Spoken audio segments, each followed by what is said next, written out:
up, guys? Nick here again with another beautiful book review.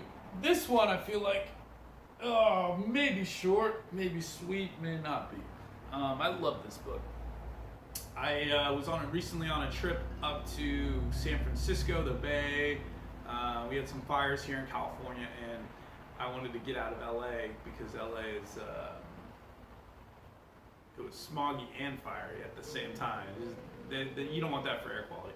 Anyways, I had a lot of time to listen to audiobooks in the car, and I listened to this one called Growing a Revolution, Bringing Our Soils Back to Life by David Montgomery.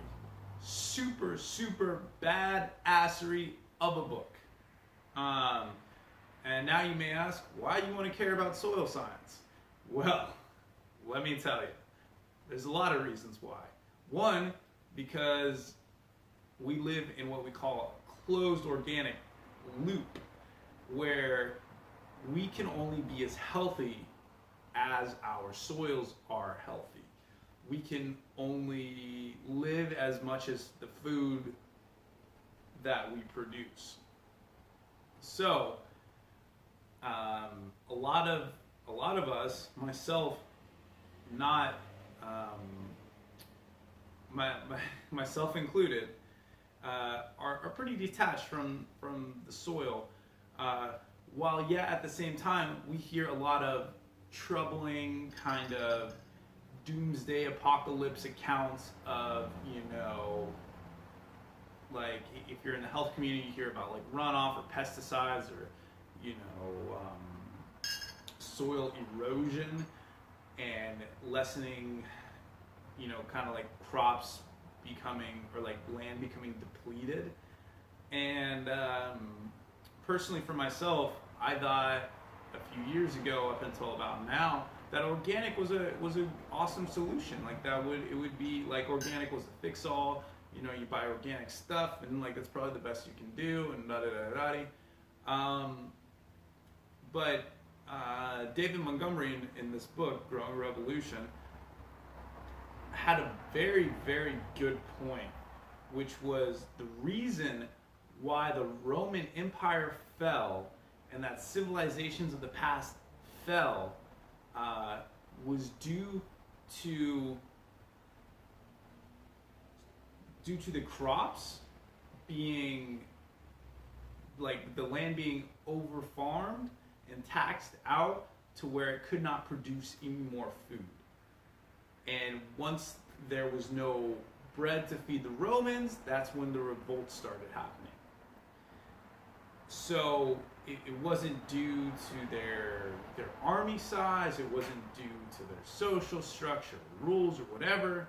It's just because they didn't have any fucking food, and people got pissed. So, having said that, and being at the place where we are now, socially and globally, we're now farming soils at a super high rate. We're taxing the world almost as much as it can be taxed. And the information in this book, to me, seemed more relevant, more pertinent than it ever could be. Oh, and back to the organic farming, why I said I used to think it was just organic farming that could do it, because no one wants to see pesticides. Fuck that shit. Like, seriously. Like, chemical? Who the fuck wants Roundup in their food? Fuck that. That's why I like organic. But the Romans back in the day, when they overfarmed their soils, all that shit was organic. They didn't have any chemicals to spray on those crops. We really didn't have chemicals up till about 50 years ago. Well, actually, more like the last 70 to 100, I think. Last 70 to 100 is when we had all these agrochemicals. Probably the reason why we have a lot of the cancers and stuff from the evidence. But the civilizations of the past have been going out of business like that still from lands being depleted. Um, the Sumeria, which used to be the area of like Iran, used to be like the most lush valley kind of. It was like the original area where farming started, and now look at it. It's basically a huge desert. Um, Soil is super important, and the way topsoil, the nutritious stuff is added on by nature occurs at a very slow pace. It's only about 1 to 2 centimeters, I think, a decade or a century. Very, very, very slow pace. And all of this stuff added up together, it's very troubling. And for the farmers, it's super troubling too.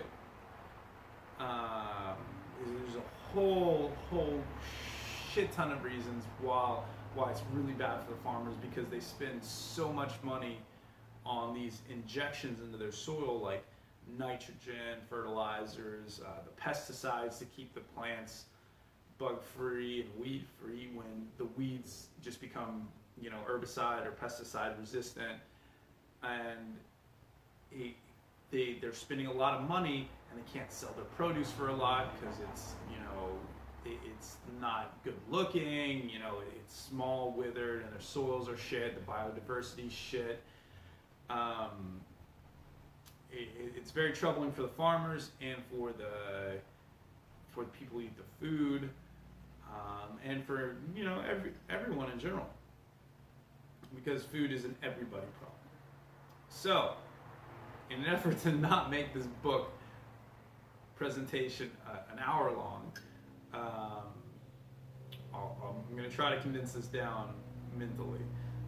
And here's what I got for you.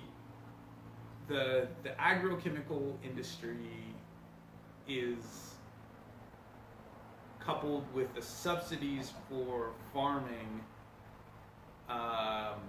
in the agrochemical way, not allowing people to use cover crops and forcing them to farm in a certain way. The subsidies allow for crop insurance, and this crop insurance keeps these farmers on welfare, basically. It's like farmer welfare, and keeps them in a cycle of producing poorly grown crops and not using practices that are healthy for the environment and healthy to make big, bountiful crops and healthy for themselves. And so it's like this vicious cycle between the subsidies, the farmers, the agrochemical companies, and they're spending a lot of money on the chemicals, they're getting crop insurance from this or whatever, and each year the soil gets more depleted and depleted. That's the bad part, right? Now the good side is this guy, David Montgomery, he went around the world, looked at farmers from big farms to small farms that were doing it right, that were doing it beneficially. And here's what he found. He found that not only could you grow more food with a higher nutrition, you could also regenerate the soil at the same time while putting in less effort and spending less money on fertilizer and less money on chemicals, if at all. And he looked at both conventional and organic farms who were using these regenerative practices or the sustainable farming practices. And there are 3 key pillars. And this book is so good. It is like mind-blowingly hopeful for humanity good. And which is a relief, because like all we hear, even in like the health circles, is negative stuff about the soil. This is the most positive thing, evidenced positive thing about how quickly soil can be regenerated from bare crap soil to soil that when it floods, it doesn't wash away because there is mycorrhizae, which is the mushroom parent. Like all mushrooms pop out of the ground from these large organisms that stretch out underneath with their roots, and so like the mycorrhizae and then the roots and keep everything together when it rains a lot, and so there's not as much runoff, and the farmers get more time off because they don't have to till, and then they take all this like instead of like spraying stuff on it, they have these cover crops which they knock over, and then this mulch allows the suppression of weeds, as does like the plant growing there. The main crop that they're trying to grow kind of just takes up all the energy, and so weeds can't grow as well, and it creates this system. So I'm not a soil scientist, and I'm butchering a little bit of it, but the main ideas in this is don't till the ground.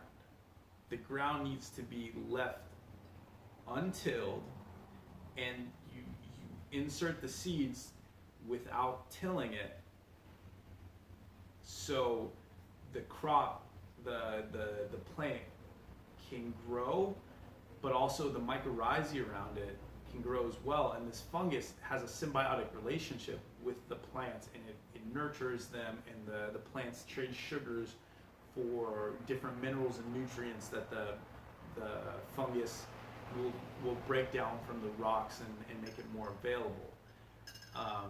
The next one is mulching. Mulching is putting all this organic matter back into the soil, making it more healthy. It doesn't feed the plants exactly, but it feeds all the bacteria and the mycorrhizae around it that then make nutrients available for the plants, and they're able to grow larger, and it aerates. The mycorrhizae will till the soil for them. A lot of times people, like farmers, will till the soil because it'll aerate it and make it easier for the plants to grow and do the weeds and whatever, but it's not necessary, and it's actually very destructive. So no-till farming is a huge thing, and it's super important. And then the produce that comes from it can be sold for more money at farmers markets, or if it's organic, at the stores or whatever. So there was just like evidence after evidence, like of him going around the world and looking at all this soil that's been repaired from previously crap soil, using these no-till regenerative methods, and I really loved the book. It was a super beautiful experience listening to it, driving up the coast through like Monterey and Santa Cruz, and I highly recommend it. It's a good book. So Growing Revolution by David Montgomery. Go check it out. Highly recommend it. Peace.